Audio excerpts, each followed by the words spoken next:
Dari Pekalongan ke Jepang, hidup Fikri awalnya sederhana. Jadi tukang kebun di rumah orang Jepang kaya raya. Tapi hidup berubah drastis saat majikannya, seorang pria tua keras kepala, memaksanya menikahi putrinya yang cantik dan kaya demi keinginan. Terakhirnya, punya cucu sebelum ajal menjemput. Fikri terjebak di antara tanggung jawab, rasa tak layak, dan cinta yang perlahan tumbuh dalam pernikahan pura-pura ini. Tapi di balik itu semua, ada rahasia kelam keluarga majikannya yang mengubah segalanya. Namaku Fikri. Umurku 25 tahun, dan aku berasal dari sebuah kampung kecil di Pekalongan. Sebelum aku mendarat di Jepang, hidupku cuma berputar antara kebun milik Pakde dan warung kopi depan masjid. Tapi hidup kadang suka iseng. Ya. Tiba-tiba saja, aku diterima kerja jadi tukang kebun di Kyoto, Jepang. Negeri orang. Negeri yang dulu cuma kulihat di buku IPA dan film kartun waktu kecil. Aku ingat betul hari pertama menginjakkan kaki di rumah besar itu. Gerbang besi tinggi. Halaman luas. Dan taman, ya Tuhan, indah banget. Bunga sakura yang mekar setengah, kolam kecil dengan ikan koi, dan pohon-pohon bonsai yang dipotong rapi, seperti punya nyawa. Katanya, rumah ini milik keluarga Sugiyama, keluarga terpandang yang bisnisnya di mana-mana. Majikanku seorang pria tua bernama Tuan Hiroshi Sugiyama. Badannya kecil, rambut putih semua, tapi sorot matanya tajam seperti samurai. Aku cuma tukang kebun. Tugasku jelas. Bersihin taman, siram tanaman, potong rumput, dan rawat pohon-pohon itu seolah mereka lebih penting dari aku sendiri. Tapi anehnya, aku betah. Entah kenapa, taman ini seperti tempat di mana aku bisa bernapas lega. Hari-hariku diisi dengan suara gunting-ranting dan aroma rumput segar. Aku tinggal di rumah kecil di pojok halaman belakang. Sempit, tapi cukup buat tidur, masak mie instan, dan sesekali video call sama ibu di kampung. Ibu selalu bilang, "Jangan lupa salat, Fik. Di sana kamu sendirian, tapi Allah tetap sama." Kadang, aku jawab, kadang cuma mengangguk sambil tahan air mata. Satu-satunya hal yang bikin jantungku deg-degan tiap pagi adalah saat pintu kaca lantai 2 terbuka dan seseorang berdiri di sana. Dia, Yuna Sugiyama. Putri tunggal majikanku. Rambutnya panjang, matanya tajam, dan cara jalannya, entah kenapa, bikin langkahku kaku. Cantik, tapi dingin. Ia jarang bicara, bahkan padaku yang tiap hari mondar-mandir di bawah jendelanya. Sesekali kami berpapasan di lorong, dan dia cuma angguk pelan. Aku pun cuma bisa senyum kaku sambil membungkuk. Di balik sikap angkuhnya, aku bisa lihat ada sesuatu yang disembunyikan Yuna. Seperti beban, seperti luka. Tapi siapa aku berani nebak-nebak? Satu sore, saat aku sedang bersihin dedaunan di bawah pohon sakura, Tuan Sugiyama datang menghampiri. Biasanya dia cuek, tapi sore itu dia duduk di bangku kayu dekatku. "Kamu dari Indonesia ya?" tanyanya dengan bahasa Jepang yang pelan. "Iya, dari Pekalongan, Pak," jawabku sambil menunduk sopan. Ia mengangguk-angguk. "Saya pernah ke Bali. Indah sekali. Tapi terlalu panas," ujarnya sambil tertawa kecil. Aku ikut tertawa. Mungkin basa-basi, tapi entah kenapa hatiku hangat. Sejak hari itu, Tuan Sugiyama sering mengajakku ngobrol. Kadang ia nanya soal keluargaku, soal makanan Indonesia, bahkan soal cita-citaku. "Cita-cita saya, Pak. Dulu sih mau jadi guru. Tapi sekarang, yang penting bisa kirim uang buat ibu," jawabku waktu itu. Ia diam sejenak, lalu berkata, "Kamu, anak baik, Fikri." Entah kenapa, pujian sesederhana itu bikin mataku agak panas. Aku kira semua ini cuma interaksi biasa antara majikan dan pekerja. Tapi ternyata, semuanya baru permulaan. Malam itu, setelah makan malam, aku dipanggil ke ruang tamu. Langka sekali. Biasanya aku cuma makan di dapur belakang. Ketika aku masuk, kulihat Tuan Sugiyama duduk serius dengan map di tangannya. Yuna juga ada di situ, duduk kaku di sofa, pandangannya lurus ke depan seperti patung. "Fikri," kata Tuan Sugiyama, "saya ingin membicarakan sesuatu yang penting." Aku duduk, bingung. "Saya sakit," katanya tiba-tiba.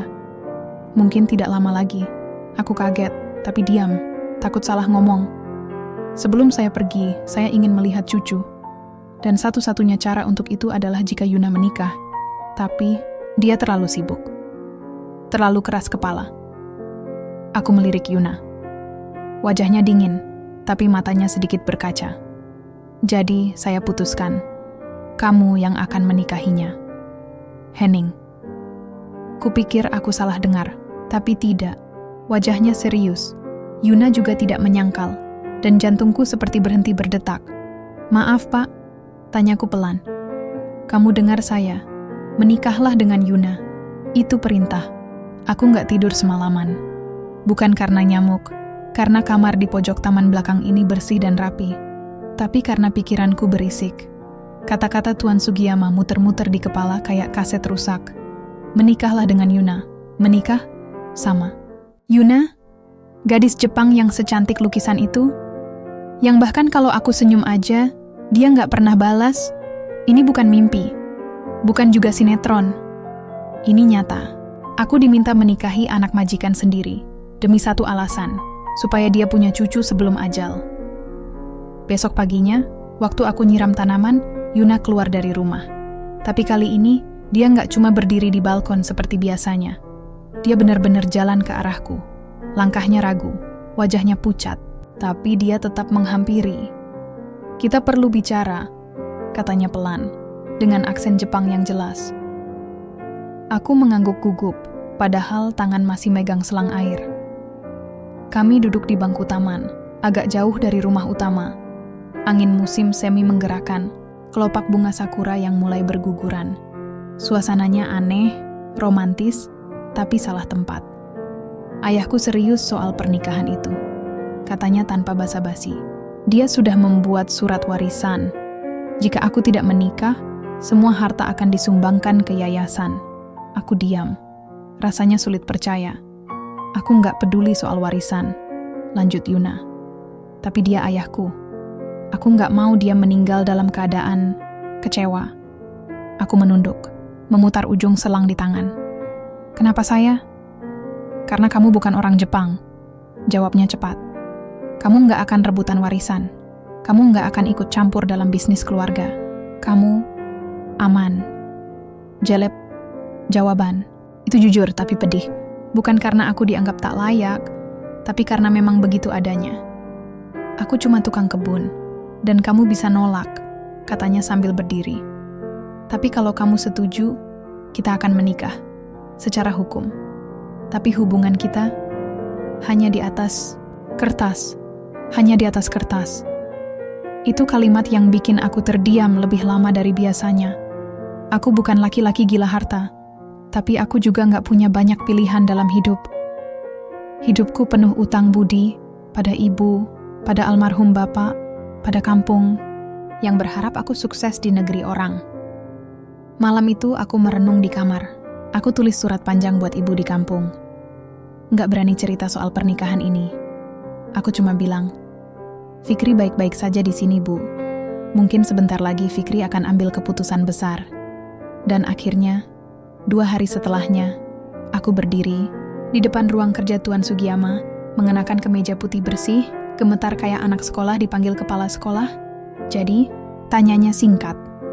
Aku menatapnya, lalu menjawab pelan, "Saya siap, Pak." Dia tersenyum. Untuk pertama kalinya senyumnya hangat. Bagus. Dan sejak saat itu, hidupku berubah. Bukan secara perlahan, tapi secepat badai datang di musim panas. Semua bergerak cepat. Dokumen pernikahan diproses, pengacara dipanggil, dan aku mulai berlatih sopan santun Jepang kelas atas. Karena akan menikah dengan putri keluarga Sugiyama.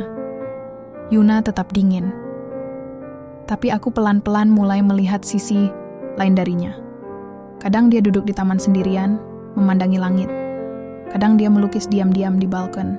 Dan malam-malam tertentu, aku dengar suara tangis pelan dari balik dinding rumah utama. Sampai akhirnya, hari itu tiba. Pernikahan kami dilakukan di aula keluarga. Sederhana, hanya dihadiri beberapa orang penting dan notaris. Tidak ada gaun pengantin, besar. Tidak ada ciuman di altar. Hanya sebuah tanda tangan dan kesepakatan diam. Setelah itu, Yuna mengganti bajunya dan berkata, "Pelan, mulai hari ini, tolong jangan jatuh cinta padaku." Aku cuma senyum kaku. Karena jauh di lubuk hati, aku sadar permintaan itu mungkin terlalu telat. Tinggal serumah dengan perempuan yang baru saja sah jadi istri, tapi tidak mencintai kita.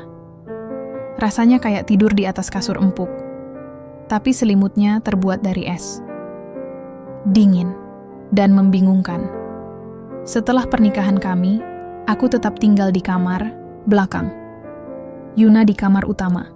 Kami bahkan nggak sarapan bareng. Kalau berpapasan di taman atau dapur, obrolan kami nggak lebih dari 5 kalimat. Kadang cuman ohayu dan hai, tapi ada yang berubah. Setiap pagi, aku bukan lagi tukang kebun yang boleh pakai kaos oblong dan celana training. Sekarang aku pakai kemeja rapi, karena sesekali ikut makan malam formal bersama teman-teman bisnis ayah Yuna. Mereka semua mengira aku lulusan luar negeri. Entah siapa yang menyebarkan cerita itu, tapi aku nggak berani membantah. Tuan Sugiyama selalu tersenyum bangga saat mengenalkanku. Ini menantuku, dari Indonesia. Kadang aku bingung. Dia kelihatan benar-benar bahagia. Seolah pernikahan kami bukan pura-pura. Dan entah kenapa, rasa bersalah mulai menyelinap di dada. Apa yang kulakukan ini benar, tapi anehnya, aku mulai terbiasa. Terbiasa ngelihat Yuna duduk di ruang tamu sambil baca buku sambil garuk-garuk kepala. Terbiasa dengerin dia ngomel soal politik Jepang yang katanya menyebalkan. Bahkan terbiasa lihat dia tidur di sofa karena kebanyakan nonton film horor tengah malam. Suatu hari, aku pulang dari taman lebih awal. Lagi capek. Dan saat masuk rumah, aku lihat Yuna duduk di lantai ruang tengah. Nunduk, mukanya sembab. Aku refleks mendekat. "Kamu kenapa?" Dia nggak jawab. Tapi pelan-pelan, dia angkat kepala dan berkata, "Ayahku makin lemah. Dokter bilang, mungkin sisa waktunya tinggal beberapa bulan." Aku duduk di sebelahnya. Nggak berani sentuh. Tapi aku bilang pelan, "Kalau kamu butuh teman, aku di sini." Dia menatapku. Untuk pertama kalinya, matanya hangat. "Terima kasih, Fikri. Nama. Bukan kamu. Bukan hey." Sejak saat itu, kami mulai sering bicara. Kami masak bareng, kadang gagal, dapurnya kayak kapal pecah. Tapi kami tertawa. Yuna ternyata suka nasi goreng, bahkan lebih suka daripada ramen. Dan aku mulai suka teh hijaunya, meski awalnya pahit kayak hidup. Kami juga pernah jalan bareng ke kuil tua di Kyoto. Katanya, ayahnya dulu melamar ibunya di sana. Saat kami sampai di sana, Yuna berkata, "Ayah ingin kita punya kenangan di sini juga. Biar nanti bisa cerita ke anak kita. Kalau kita punya anak," aku nggak tahu harus jawab apa. Jadi aku cuma melihat langit. Tapi jujur, dadaku hangat. Malamnya aku sulit tidur. Di luar, suara hujan rintik-rintik. Aku keluar, berdiri di teras kecil dekat taman. Dan tiba-tiba, Yuna menyusul. Dia berdiri di sampingku, bungkus jaket tipis. "Kamu masih anggap ini semua pura-pura?" Tanyanya tiba-tiba. Aku kaget. "Maksudmu?"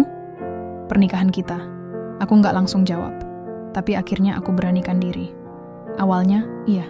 Tapi sekarang, aku nggak tahu. Dia menoleh, matanya menembus. Malam, aku juga. Kami diam lama. Lalu dia berbalik, masuk ke rumah, tanpa berkata apa-apa lagi. Dan malam itu, aku sadar, ada yang tumbuh di antara kami. Pelan, tapi pasti. Tapi di balik semua itu, satu pertanyaan terus mengganggu. Apa yang akan terjadi kalau Tuan Sugiyama benar-benar pergi? Hidup sebagai suami kontrak bukan hal mudah. Setiap hari aku bangun dengan dua wajah, satu untuk publik, Fikri, menantu kesayangan keluarga Sugiyama, dan satu lagi, Fikri, tukang kebun dari Pekalongan yang bingung harus bersikap seperti apa di depan istrinya sendiri. Tapi akhir-akhir ini, wajah kedua itu makin sering hilang. Aku mulai lupa bahwa semua ini awalnya cuma perjanjian. Soalnya, Yuna perlahan membuka dirinya. Dan aku makin dalam tenggelam di antara senyumnya, matanya yang sayu, dan kebiasaan kecilnya yang kadang absurd, tapi manis. Dia suka mewarnai bibirnya dengan lip balm, rasa stroberi sebelum tidur. Dia nyimpen selimut ekstra buatku di lemari, meskipun aku masih tidur di kamar belakang. Dan yang paling bikin jantungku meletup, dia sekarang sering nanya, "Udah makan belum?" Hal sepele ya, tapi buatku, itu perhatian yang jarang ku dapat sejak tinggal di negeri orang. Hari itu, kami pergi menjenguk Tuan Sugiyama di rumah sakit. Beliau mulai sulit bangun, napasnya berat, tapi tetap bercanda. "Kalian berdua sudah mulai mesra belum?" Katanya sambil tertawa pelan, walau matanya sayu. Yuna tersenyum sambil menggenggam tangan ayahnya. "Kami baik-baik saja, Ayah. Jangan khawatir." Aku cuma diam. Rasanya seperti tertusuk, karena aku tahu, meski mulai ada rasa, kami masih pura-pura. Setelah itu, di perjalanan pulang, kami nggak bicara. Mobil melaju pelan. Hujan gerimis jatuh di kaca. Yuna menatap keluar jendela, dan aku meliriknya sekilas. "Yuna," panggilku. Dia menoleh. Kalau nanti ayahmu sudah nggak ada, kita bakal tetap seperti ini?" Pertanyaanku menggantung di udara. Sunyi. Dia menggigit bibir bawahnya, lalu menjawab pelan, "Kita belum tahu, Fikri. Aku belum tahu. Aku takut tahu." Jawabannya. Aku mengangguk. Aku pun takut. Beberapa hari kemudian, Yuna mengajakku ke sebuah panti asuhan kecil. Katanya, itu tempat ibunya dulu sering bantuin sebelum meninggal. Kami main bareng anak-anak. Salah satu anak kecil, cowok berumur 5 tahun, tiba-tiba meluk Yuna dan gak mau lepas. "Dia suka kamu," kataku sambil ketawa kecil. Yuna tersenyum, lalu menatapku. "Kalau nanti aku punya anak, kamu kira aku bisa jadi ibu yang baik?" Aku tertegun.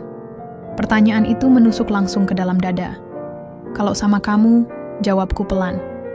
"Aku yakin anaknya bakal bahagia." Dia tertawa kecil, tapi matanya berkaca-kaca. Malamnya, aku dapat pesan dari pengurus rumah sakit. Tuan Sugiyama drop. Aku dan Yuna langsung ke sana. Dokter bilang, ini mungkin malam terakhir. Kami duduk di samping ranjangnya. Tuan Sugiyama membuka mata perlahan. "Fikri, jaga Yuna, ya. Dia keras kepala, tapi hatinya baik." Aku menggenggam tangan beliau. "Saya janji, Pak." Dan beberapa menit kemudian, dengan senyum di wajahnya, Tuan Sugiyama menghembuskan napas terakhir. Yuna menangis di bahuku. Tangannya gemetar. Dan di detik itu, semuanya terasa nyata. Nggak ada lagi kontrak. Nggak ada lagi pura-pura. Yang ada hanya rasa kehilangan. Dan rasa saling membutuhkan. Sejak malam itu, sesuatu berubah di antara kami. Kami tak lagi berakting. Tapi justru saat hubungan kami makin dalam, masa lalu Yuna perlahan mulai terungkap. Dan aku sadar, pernikahan ini bukan cuma soal warisan atau permintaan terakhir, tapi tentang luka lama yang belum sembuh, dan orang-orang yang mungkin tidak rela melihat kami bahagia. Seminggu setelah pemakaman Tuan Sugiyama, rumah terasa berbeda, sepi. Bukan karena suara Yuna hilang, dia masih ada, berjalan di rumah seperti biasa, duduk di kursi makan yang sama, tapi jiwanya seperti pergi entah kemana. Matanya kosong, senyumnya hanya formalitas, dan aku ingin memeluknya, tapi kami belum sejauh itu. Aku cuma bisa berdiri di dekatnya, berharap keberadaanku cukup menghangatkan hatinya yang sedang retak. Hari itu, kami menerima kunjungan dari pengacara keluarga. Pria berkacamata dan berjas rapi itu membawa dokumen besar dan wajah kaku. "Ini surat wasiat almarhum Tuan Sugiyama," katanya sambil membuka map hitam. Aku menatap Yuna. Dia diam, menunggu. Semua aset perusahaan, properti, dan saham diserahkan, penuh kepada pewaris tunggal, Nyonya Yuna Sugiyama. Yuna hanya mengangguk pelan, Tapi kemudian sang pengacara menambahkan, namun, ada satu syarat utama yang ditulis tangan oleh beliau. Kami berdua langsung menoleh. Pengacara itu membaca, ulang dengan suara datar. Seluruh warisan hanya akan diberikan apabila Yuna tetap mempertahankan status pernikahannya dengan Fikri hingga 1 tahun sejak pernikahan mereka.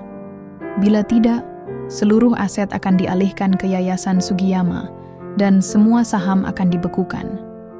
Yuna terdiam. Aku juga. 1 tahun? Kami bahkan belum yakin pernikahan ini nyata sepenuhnya. Tapi pengacara itu belum selesai. Ada pihak keluarga dari almarhum yang tidak menyetujui keputusan ini. Saudara jauh beliau, Shunichi Sugiyama, sedang mempersiapkan gugatan. Katanya, pernikahan ini terlalu mendadak dan mencurigakan. Hatiku langsung dingin. Nama Shunichi baru kali ini kudengar. Tapi jelas, ini bukan nama sembarangan. Yuna berdiri. Wajahnya mulai panas. Shunichi hanya peduli uang. Dulu ayah sudah putus hubungan dengannya. Dia tetap punya hak menggugat secara hukum, kata si pengacara tenang. Setelah tamu itu pulang, Yuna masuk kamar dan membanting pintu. Aku diam di ruang tamu. Bingung. Kacau.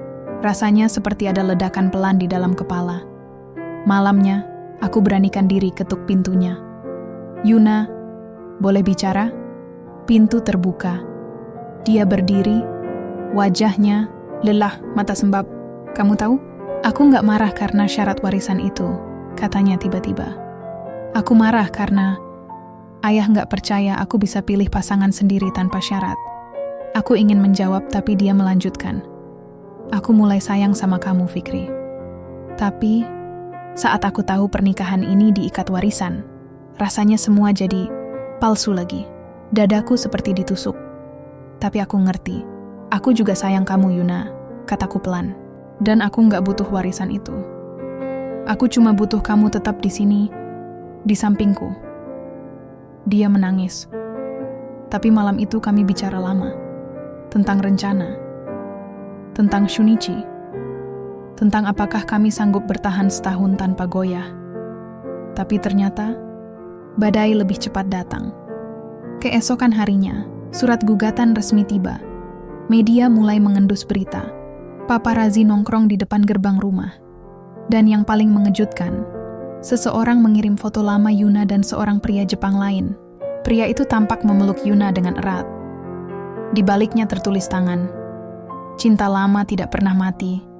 Fikri hanya alat. Kau tahu itu, Yuna. Aku gemetar memegang foto itu.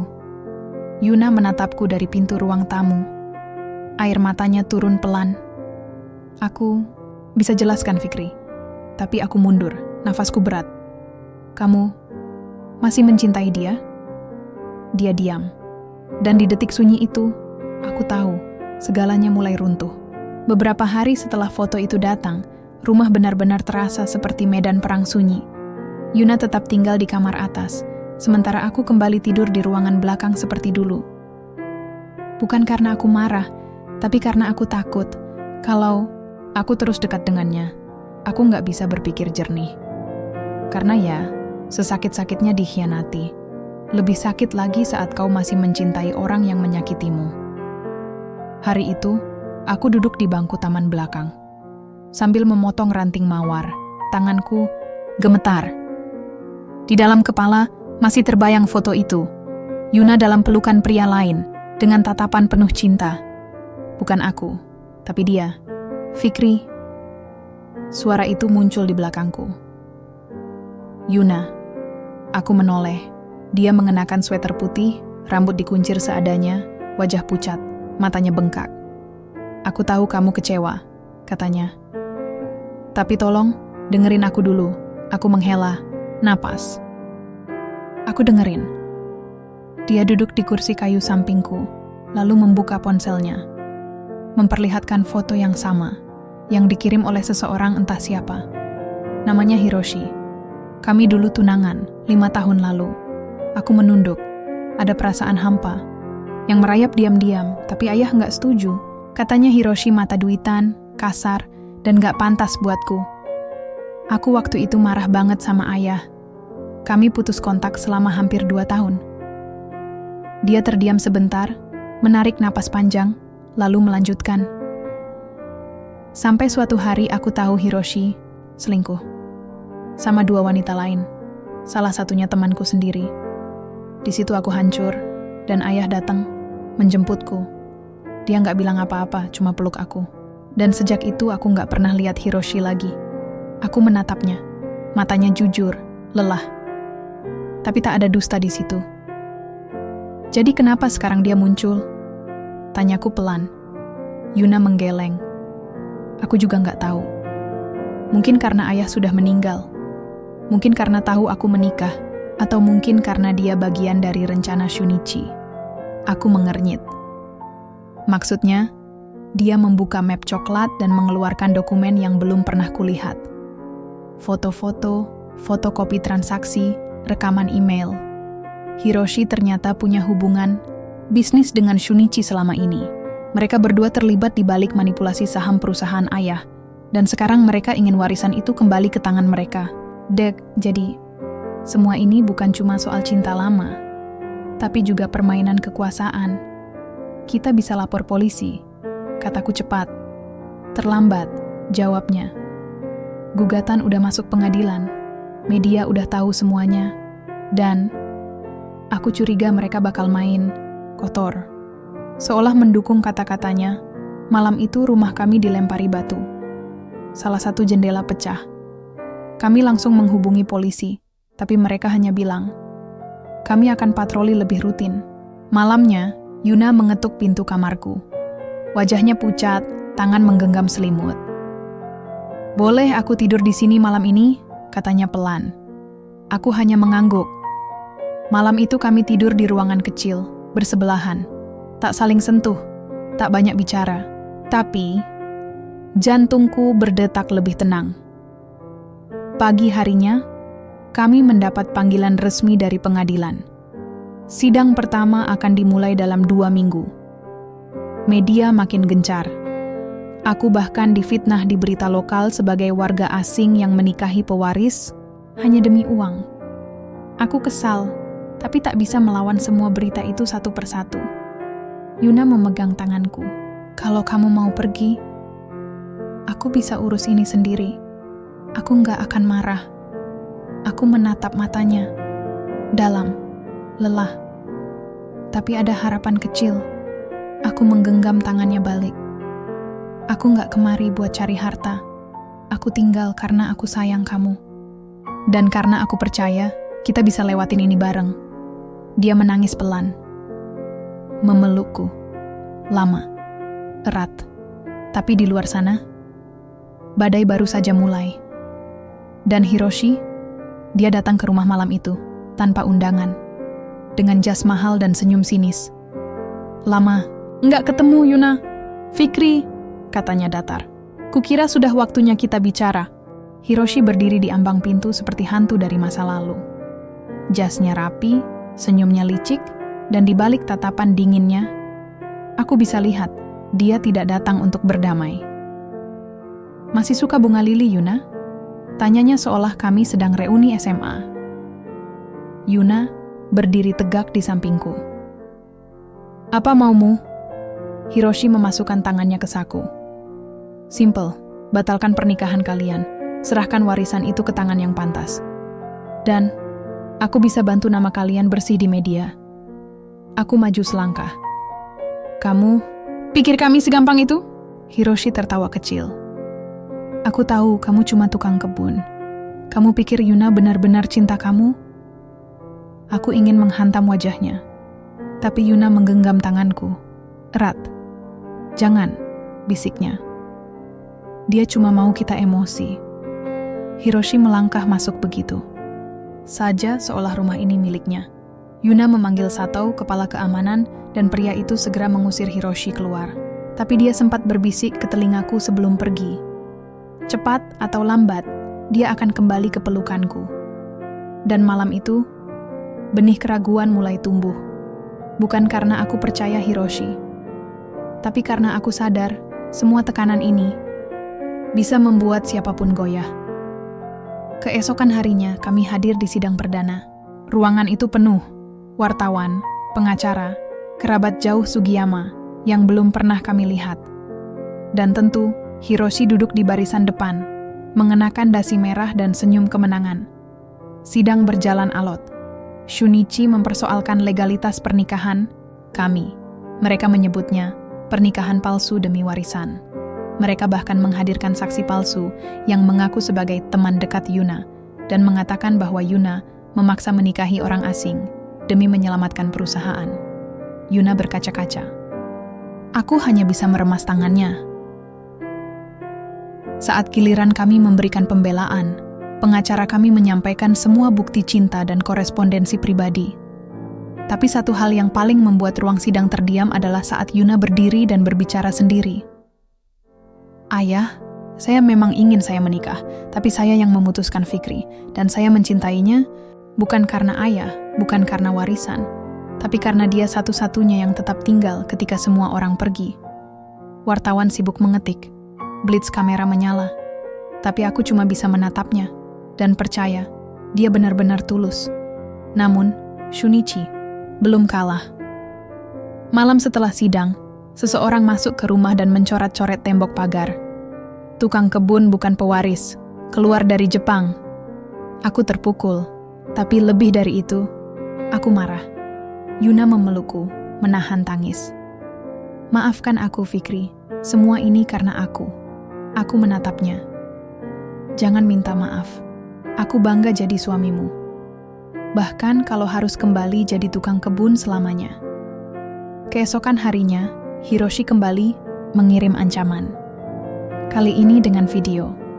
Dalam rekaman, ia terlihat bersama Shunichi, berbicara soal rencana mereka menjatuhkan Yuna sejak kematian Tuan Sugiyama.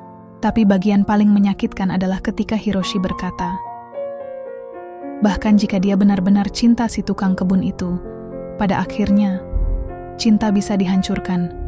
Uang jauh lebih kuat. Yuna mendengarnya. Air matanya jatuh. Tapi bukan karena sedih, melainkan marah. Dan untuk pertama kalinya sejak semua ini dimulai, dia berdiri sebagai pewaris sejati Sugiyama Group. Kita bawa ini ke polisi, katanya. Dan kita buktikan kalau cinta kami bukan mainan. Hari itu, kami membuat laporan resmi. Video itu jadi bukti kunci. Dan untuk pertama kalinya, publik mulai berpihak pada kami. Berita mulai berganti arah. Banyak orang mulai mendukung Yuna. Media sosial dipenuhi tagar Chaos Love Over Money. Tapi bukan berarti segalanya langsung baik. Yuna duduk di balkon malam itu. Angin dingin menerpa wajahnya. Aku menyusul membawakan 2 cangkir teh. Aku nggak butuh warisan, Fikri, katanya tiba-tiba. Aku menoleh. Maksudmu? Kalau semua ini berakhir dengan aku kehilangan semuanya, asal aku masih punya kamu, itu cukup. Aku menggenggam tangannya. Dan kalau kamu kehilangan aku, dia tersenyum kecil. Itu baru namanya kiamat. Kami tertawa. Pelan. Lelah. Tapi itu tawa yang paling jujur. Karena di tengah perang kami memilih untuk tetap saling menggenggam. Dan besok pengadilan akan memutuskan nasib kami. Pagi itu, salju turun pelan, lembut, seperti doa dari langit yang belum selesai dilafalkan. Yuna berdiri di depan cermin. Gaun putih sederhana melekat di tubuhnya, bukan karena pesta, tapi karena ia ingin tampil seperti awal pertemuan kami, bersih, jujur, dan tanpa beban warisan. Aku sendiri hanya memakai kemeja putih dan celana bahan yang dulu kubeli saat gajian pertamaku di Jepang. Tidak mewah, tapi bersih. Seperti niat kami. Hari ini adalah hari keputusan sidang. Dan jujur saja, aku tidak tahu hasilnya. Yang ku tahu, aku tidak datang ke sini untuk memperjuangkan warisan. Tapi untuk memperjuangkan satu hal. Kami. Di ruang sidang, suasana tegang. Wartawan kembali memenuhi kursi. Kamera siap menyorot. Shunichi duduk dengan wajah kaku. Hiroshi tidak datang. Katanya kabur ke Hong Kong semalam. Hakim memulai dengan membacakan ringkasan kasus. Semua orang diam. Beberapa menghela napas. Lalu kalimat itu keluar.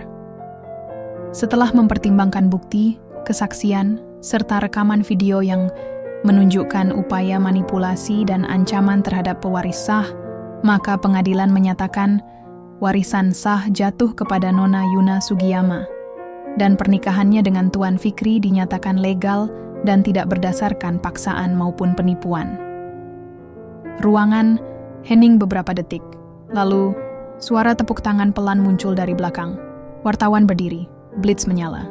Beberapa orang bahkan bersorak, tapi aku hanya menatap Yuna. Dia menangis, bukan karena harta, tapi karena akhirnya semua rasa sakit, semua tekanan, semua keraguan terbayar oleh keadilan. Kami keluar dari gedung pengadilan bergandengan tangan.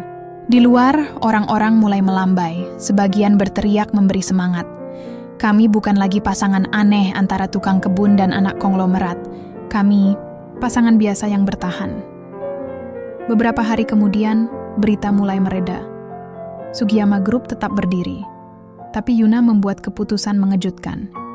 Dia menyerahkan 70% sahamnya kepada yayasan sosial yang didirikan atas nama almarhum ayahnya.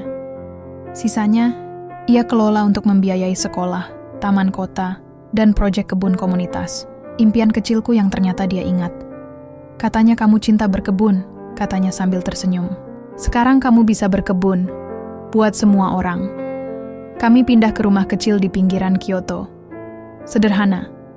Ada halaman luas, ada kolam ikan, ada banyak bunga lili yang mekar setiap pagi. Dan di sanalah kami mulai hidup baru. Bukan sebagai pewaris, bukan sebagai tukang kebun, tapi sebagai suami istri. Kadang kami bertengkar karena hal sepele. Kadang aku rindu nasi megono buatan ibuku. Kadang Yuna merasa kesepian tanpa ayahnya. Tapi kami belajar untuk tetap tinggal. Untuk tidak kabur saat badai datang. Dan pada suatu sore saat aku sedang menyiram bunga, Yuna datang dengan wajah tegang. Aku telat 3 minggu, katanya pelan. Aku menatapnya, jantungku nyaris berhenti. Kamu yakin? Dia mengangguk. Kita akan punya bayi, Fikri. Aku terduduk di tanah, air dari selang membasahi kakiku. Tapi aku tertawa, dan dia ikut tertawa sambil menangis. Anak itu bukan sekadar cucu impian Tuan Sugiyama, tapi bukti bahwa cinta bisa tumbuh dari ladang yang tak pernah dijanjikan. Bahwa kadang kebun paling indah lahir dari tanah yang nyaris ditinggalkan.